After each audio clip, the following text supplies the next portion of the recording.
क्या धर्म केवल भिक्षुओं और साधुओं के लिए ही है, या फिर एक गृहस्थ भी गहरे धर्म ज्ञान और साधना में श्रेष्ठ हो सकता है? मच्छिका नगर के धनी व्यापारी चित्त, जिन्होंने गृहस्थ जीवन जीते हुए भी ऐसा ज्ञान और आचरण दिखाया कि स्वयं बुद्ध ने उन्हें गृहस्थों में श्रेष्ठ घोषित किया। आइए जानते हैं प्रेरणादायक चित्त गृहस्थ की कथा। यह है बुद्ध की 30 कहानियों की सीरीज की 17वीं कहानी। स्वागत है।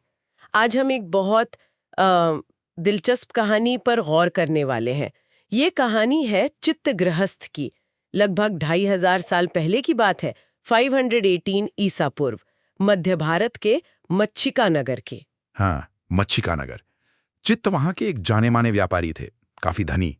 बिल्कुल, लेकिन वो सिर्फ धनी व्यापारी नहीं थे, गृहस्थ थे, यानी परिवार और समाज के बीच रहने वाले, कोई सन्यासी या भिक्षु नहीं। और यही बात उनकी कहानी को खास बनाती है ना? हाँ, ये दिखाती है कि कैसे कोई अपने रोजमर्रा के जीवन में अपनी जिम्मेदारियों के साथ भी गहरी आध्यात्मिक समझ पा सकता है। तो आज इसी पर बात करेंगे कि इससे क्या सबक मिलते हैं। तो जैसा मैंने कहा, चित्त सिर्फ सफल व्यापारी नहीं थे। स्रोत बताते हैं कि बुद्ध और उनके संघ के प्रति उनकी गहरी श्रद्धा थी। संघ यानी भिक्षुओं और अनुयायियों का समुदाय। जी, और वो शील, ध्यान और दान, इन सब का पालन करते थे। मतलब नैतिक आचरण, मेडिटेशन और उदारता, ये सब उनके जीवन का, आप कह सकती हैं, अहम हिस्सा थे। और वो भिक्षुओं का बहुत आदर करते थे। हाँ, जब भी भिक्षु उनके नगर में आते, वो बड़े आदर से उन्हें भोजन कराते और उनसे धम्म पर, यानी सत्य या बुद्ध की शिक्षाओं पर चर्चा भी करते थे। देखिए, ये उस दौर के हिसाब से काफी अनोखी बात हो सकती है। क्यों? किस तरह से? क्योंकि अक्सर ये माना जाता था कि भाई सच्ची आध्यात्मिक तरक्की के लिए तो घर-बार छोड़ना ही पड़ता है। अच्छा।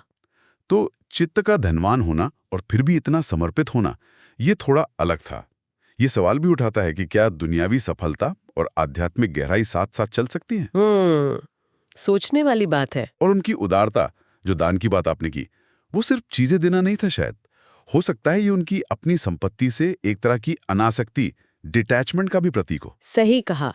इसी पृष्ठभूमि में कहानी का सबसे दिलचस्प मोड़ आता है। हाँ, वो भिक्षुओं वाला किस्सा। बिल्कुल।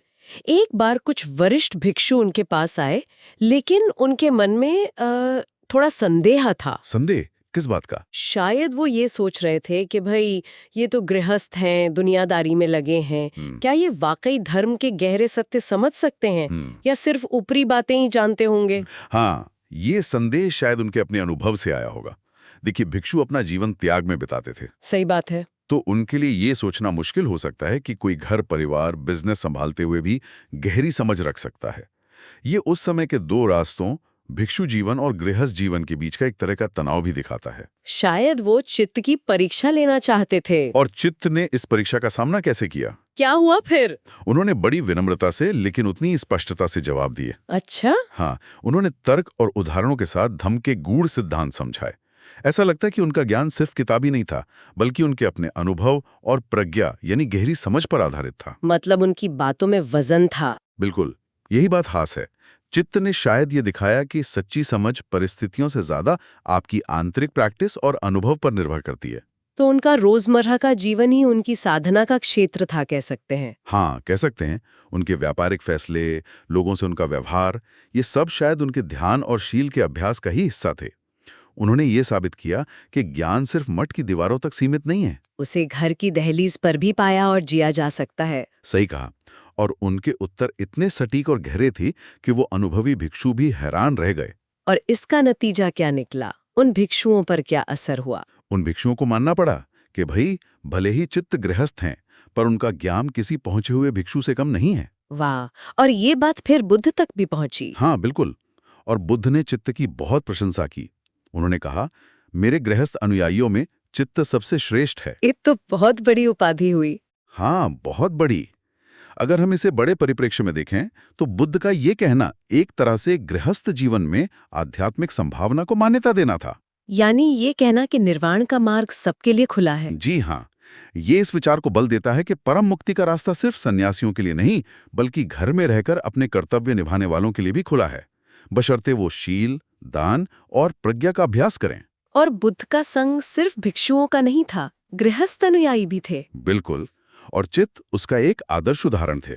तो इस पूरी कहानी से जो मुख्य सीख मिलती है वो क्या है, संक्षेप में बताएं तो? देखिए, सबसे पहली और सबसे बड़ी सीख तो यही है कि आध्यात्मिक गहराई या ज्ञान किसी खास वर्ग, पद या पहनावे तक सीमित नहीं है। सही बात है। कोई भी व्यक्ति अपनी निष्ठा, उदारता और समझ से इस मार्ग पर चल सकता है, चाहे वो घर परिवार वाला ही क्यों ना हो। चित्त की कहानी हमें बाहरी दिखावे से परे देखने को कहती है। हाँ, मतलब सच्चा ज्ञान तो व्यक्ति के आचरण और उसकी आंतरिक समझ से झलकता है। बिल्कुल। इसका मतलब ये हुआ कि अपने रोजमर्रा के काम, अपनी जिम्मेदारियां निभाते हुए भी मन को साधना, करुणा का अभ्यास करना, ये सब संभव है। हाँ, संभव है। चित्त का जीवन उन लोगों के लिए एक शक्तिशाली उदाहरण है जो सोचते हैं कि भाई हमारे पास समय नहीं या हमारी परिस्थितियां ठीक नहीं। ये कहानी दिखाती है कि जीवन की भागदौड़ के बीच भी शांति और समझ पाई जा सकती है। हाँ, मार्ग सबके लिए खुला है, जरूरत बस सही दिशा में कोशिश करने की है। और दूसरी सीख? दूसरी महत्वपूर्ण सीख शायद मान्यताओं पर सवाल उठाने की है। जैसे चित्त ने उन भिक्षुओं की धारणा को चुनौती दी। यह हमें याद दिलाता है कि हमें लोगों को उनकी सामाजिक स्थिति या भारी जीवन के आधार पर नहीं आंकना चाहिए। गहरी आध्यात्मिकता कहीं भी पनप सकती है। सही कहा। संक्षेप में, चित्त गृहस्थ का जीवन इस बात का प्रमाण है कि गृहस्थ आश्रम में रहते हुए भी आध्यात्मिक शिखर को छूना मुमकिन है। सच्ची साधना परिस्थितियों की मोहताज नहीं होती। बहुत खूब।